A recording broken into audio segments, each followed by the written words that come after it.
বিড়ি খাবো গাঁজা খাবো গলির মোড়ে মেয়ে নেবো ফ্রি ফায়ার আর পাবজি খেলবো না। ডেড ডিফেন্সের আড্ডা হবে সুশীল সমাজ নারা দেবে ফ্রি ফায়ার আর পাবজি খেলবো না। শত রাত জাগা হবে পকেটেতে আবার হবে পড়ালেখা কাইসার দ্বারা হবে না। হুট করে পুলিশ এসে থানায় নিয়ে ধরে যাবে মায়ের মন ভেঙে যাবে বোঝো না।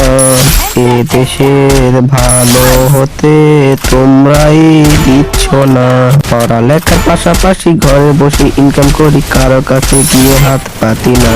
কাম সেরে চলে যাবে বদনাম হয়ে যাবে সুনাম সুশীল সমাজের হচ্ছে না। এইসবের গেমের নেশা কোনোদিনও যাবে না। এ দেশের ভালো হতে তোমরাই দিচ্ছ না। যদি এই গেম বন্ধ করো ভালো করে ভেবে দেখো বিদেশ থেকে কোনো টাকা আসবে না। স্কুল কলেজ খুলে দিলে হোমওয়ার্কে ছেলে নিয়ে গেমের নেশা কমে যাবে বোঝো না। এই গেম বন্ধ হলে বাংলাদেশ জাপান হবে 100% গ্যারেন্টি দিতে পারবে না। ফ্রি ফায়ার বন্ধ হবে পাবজি বন্ধ হবে এর থেকে বেশি কিছু হবে না। সেই হিসাবে গেমের নেশা